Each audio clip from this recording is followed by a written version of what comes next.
سنو سنو سنو سنو قرآن کی کہانیاں، رحمان کی نشانیاں، قصے انبیاء کے سنائے خود خدا نے، سنے جو بھی جن و انس پائے وہ آسانیاں۔ سنو سنو سنو سنو قرآن کی کہانیاں۔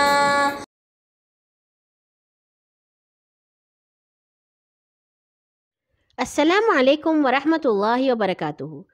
بہت ہی پیارے ہنستے مسکراتے ساتھیوں، سلسلہ قرآنی کہانیوں میں خوش آمدید، جہاں آپ سن رہے ہیں روزانہ رنگ برنگی پرانی تاریخی سیکھتی سکھلاتی مزیدار قرآنی کہانیاں۔ اور کہانی سننے سے پہلے آپ اپنے تمام کام اچھے طریقے سے مکمل کر لیتے ہیں۔ ہم پہنچے تھے 9ویں سپارے پر، جہاں پہ اللہ تعالی ہمیں سنا رہے تھے حضرت موسیٰ علیہ السلام کی کہانی۔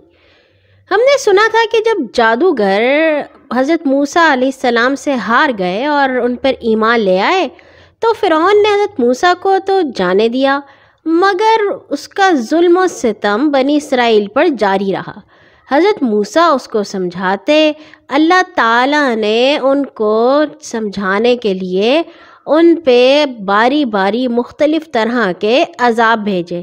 ایک دفعہ ان کے سارے گھروں میں ہر چیز میں بے تحاشا جوئیں پڑ گئیں، اور ایک دفعہ کیا ہوا کہ جو ٹڈی ہوتی ہے وہ ان کی تمام چیزوں میں آ گئی، ان کے کھانے پینے میں، ان کے پانی میں، سب جگہ پہ۔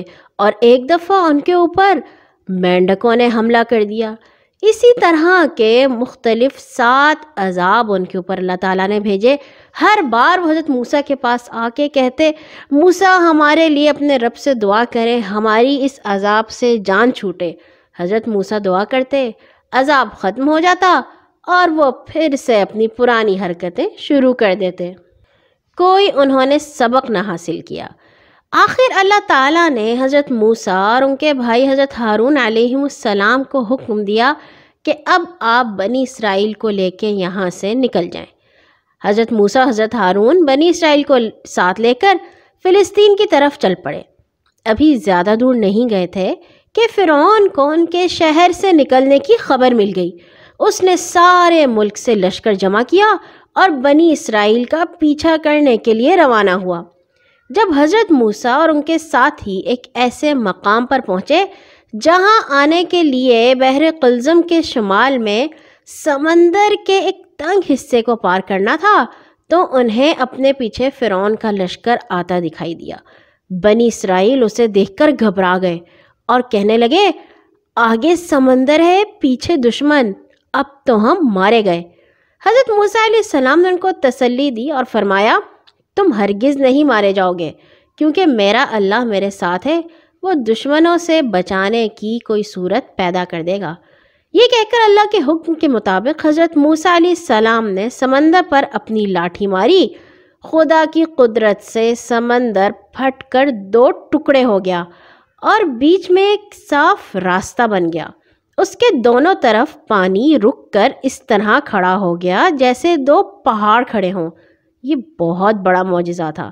حضرت موسیٰ اپنے ساتھیوں کو لے کر اسی راستے سے سمندر پار کر گئے، اور آپ کو یاد ہے نا، حضرت موسیٰ کے ساتھی کوئی 8، 9، 10، 200، 400، 500، 5000، 6000 نہیں تھے، 6 لاکھ لوگ تھے۔ 6 لاکھ لوگ وہ سمندر پار کر گئے، اور جب تک فرعون پہنچا ان کا آخری آدمی بھی سمندر پار کر چکا تھا۔ فرعون نے جو دیکھا کہ یہ راستہ بنا ہوا ہے تو وہ بھی اپنی فوج لے کے اسی راستے سے گزرنے لگا۔ جب سمندر کے بیچوں بیچ پہنچا تو سمندر کا پانی دونوں طرف سے اللہ کے حکم سے ملنا شروع ہو گیا، اور فرعون اور اس کا لشکر سب اس میں ڈوبنے لگے۔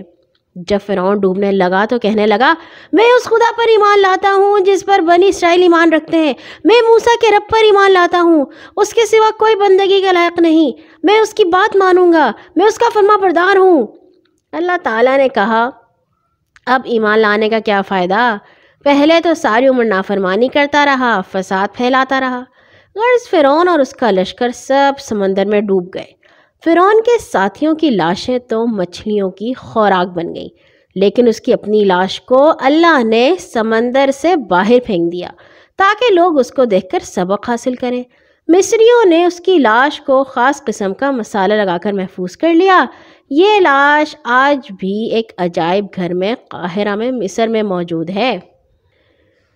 فرعون سے نجات پا کر بنی اسرائیل سینا صحرا میں مقیم ہو گئے، اور اللہ تعالیٰ نے حضرت موسیٰ کو حکم دیا کہ کوہ طور پر آ جاؤ تاکہ میں آپ کو کتاب دے سکوں جس کا نام تورات ہے۔ اللہ کے حکم کے مطابق حضرت موسیٰ کوہ طور پر چلے گئے اور اپنے بھائی حضرت ہارون کو یہ نصیحت کر گئے کہ جب میں نہ ہوں تو بنی اسرائیل کا آپ نے خیال رکھنا ہے، ان میں آپس میں لڑائی نہ ہو اور کوئی جھگڑے والی بات بھی نہ ہو۔ اب کیا ہوا کہ حضرت موسیٰ بنی اسرائیل کو ساتھ لے کر جب مصر سے آئے تھے تو ان کے ساتھ ایک شخص سامری بھی آیا تھا۔ ظاہر میں تو وہ مسلمان ہو گیا تھا، لیکن سچے دل سے خدا پر ایمان نہیں لایا تھا۔ حضرت موسیٰ کے جانے کے بعد اس کو ایک شرارت سوجھی۔ اس نے بنی اسرائیل سے سونے چاندی کے بہت سے زیورات لے کر ان کو پگھلایا اور بچڑے کی صورت کا ایک بت بنا کر کھڑا کر دیا۔ سونے کا یہ بچڑا اندر سے کھوکھلا یعنی خالی تھا، اور اس نے کچھ اس طرح سوراخ رکھے تھے کہ جب ان میں سے ہوا گزرتی تو بچڑے کے منہ سے بیل کی تھی آواز نکلتی تھی۔ سامری نے بنی اسرائیل سے کہا، جانتے ہو یہ کیا ہے؟ یہ تمہارا اور موسیٰ کا خدا ہے، آؤ ہم اس کی پوجا کریں۔ مصر کے لوگ گائے کی پوجا کیا کرتے تھے، ان کے ساتھ رہتے بنی اسرائیل بھی گائے کو ایک پاک چیز سمجھنے لگے تھے۔ اب جو سامری نے ان کو بہکایا کہ گائے کا یہ بچڑا تو خدا ہے، تو اس کی باتوں میں آ گئے اور حضرت موسیٰ کی تعلیمات بھول کر اس بچڑے کی پوجا کرنے لگے۔ حضرت ہارون نے ان کو بہت سمجھایا کہ یہ بچڑا خدا کیسے ہو سکتا ہے، تمہارا خدا تو ایک ہے، تم سامری کی بات نہ مانو۔ لیکن بنی اسرائیل بچڑے کو پوجنے سے باز نہ آئے اور کہا کہ بھئی جب تک تو موسیٰ واپس نہیں آتے ہم اسی کی پوجا کریں گے، جب وہ آئیں گے تو دیکھا جائے گا۔ ادھر حضرت موسیٰ علیہ السلام کو کوہ طور پر 40 دن لگ گئے۔ وہاں اللہ تعالیٰ نے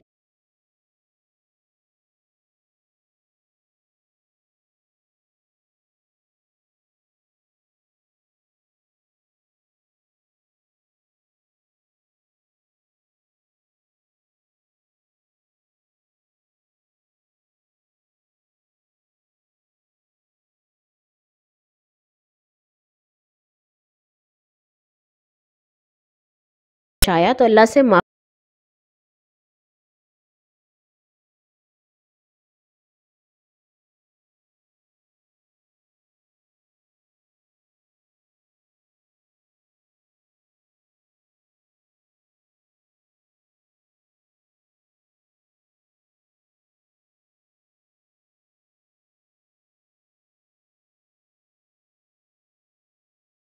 کہ وہ اس پر عمل کرے اور انہیں کی جا کر خبر لو، تم جب یہاں آئے ہو تو سامری نے تمہاری قوم کو غلط راستے پر ڈال دیا ہے اور وہ سارے بچڑے کی پوجا کر رہے ہیں۔ حضرت موسیٰ نے تورات ملنے پر اللہ کا شکر ادا کیا، لیکن ان کو اپنی قوم پر بہت ہی غصہ آیا۔ واپس آتے ہی انہوں نے سارے بنی اسرائیل کو جمع کیا اور کہا، یہ تم نے کیا حرکت کی؟ تمہیں یاد نہیں کہ اللہ نے تم سے کس کس بھلائی کا وعدہ کیا تھا، اور تم چاہتے ہو کہ خدا تم لوگوں سے ناراض ہو جائے؟ تم نے اپنا وعدہ توڑ دیا جو تم نے مجھ سے کیا تھا۔ بنی اسرائیل نے کہا، ہم اس وعدے کو نہیں بھولے، ہوا یہ کہ ہم نے ان بھاری بھاری زیوروں کو اتارا جو ہم مصر سے لائے تھے، سامری نے ہم سے لے لیا اور انہیں پگھلا کر بچڑا بنا دیا جس میں سے آواز آتی ہے، بس اس کی بات ہم نے مان لی اور اس کی پوجا کرنے لگے۔ اب حضرت موسیٰ نے غصے میں آ کر اپنے بھائی ہارون کے سر اور داڑھی کے بال پکڑ لیے اور کہنے لگے، ہارون، جب تم نے دیکھا تھا کہ لوگ غلط راستے پر جا رہے ہیں، تم نے انہیں منع کیوں نہیں کیا اور میری نصیحت پر عمل کیوں نہیں کیا؟ حضرت ہارون کہنے لگے، میرے بھائی میرے بال تو نہ پکڑیے، میں نے ان کو بہت سمجھایا لیکن انہوں نے میری ایک نہ سنی، اور میں نے زیادہ سختی اس لیے نہیں کی کہ آپ یہ نہ کہیں کہ تم نے لوگوں میں پھوٹ اور لڑائی ڈلوا دی ہے، آپ واپس آنے والے تھے اس لیے میں خاموش ہو گیا۔ اب موسیٰ نے سامری سے پوچھا، یہ تم نے کیا کام کیا؟ وہ بہت ہی مکار آدمی تھا اور بڑی کہانیاں بناتا تھا۔ کہنے لگا، میں نے ایک ایسی بات دیکھی تھی جو کسی کو نظر نہ آئی۔ میں نے خدا کے فرشتے کو دیکھا کہ وہ گھوڑے پر سوار چلا جا رہا ہے، اور جہاں پہ بھی اس گھوڑے کا پاؤں پڑتا ہے وہاں سے گھاس اگنا شروع ہو جاتی ہے۔ میں نے گھوڑے کے پاؤں کے نیچے سے تھوڑی سی مٹی لے لی، اور جب اس بچڑے کو بنایا تو مٹی اس میں ڈال دی، اور اس میں سے آواز آنی شروع ہو گئی۔ مجھے لگا میں نے بہت ہی اچھا کام کیا ہے۔ حضرت موسیٰ نے کہا، دور ہو جاؤ یہاں سے، آج سے کوئی شخص تمہارے سے کسی قسم کا میل جول نہیں رکھے گا، اور تم تو ہمیشہ یہ کہتے رہو گے کہ کوئی مجھے ہاتھ نہ لگائے، کوئی میرے قریب نہ آئے، اور جب تم مر جاؤ گے تو اللہ تعالیٰ تمہیں عذاب دیں گے۔ ابھی دیکھنا تم بچڑے کا ہم کیا حال کرتے ہیں۔ پھر اس کے بعد حضرت موسیٰ نے بنی اسرائیل سے کہا، بھائیو، تمہارا مالک تو وہی ہے جس کے سوا کوئی دوسرا عبادت کے لائق نہیں۔ بھلا اس قسم کی چیزیں بھی خدا بن سکتی ہیں؟ یہ نہ کسی کو فائدہ پہنچا سکتا ہے نہ نقصان، ہم اس کو ابھی۔ پھر حضرت موسیٰ نے اس بچڑے کو جلا کر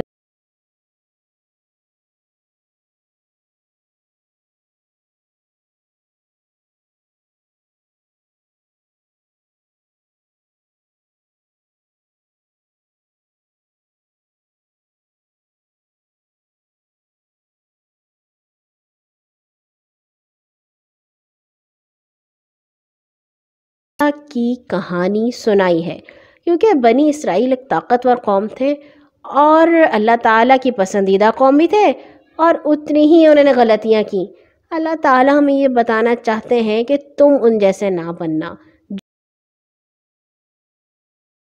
نہ کرنا۔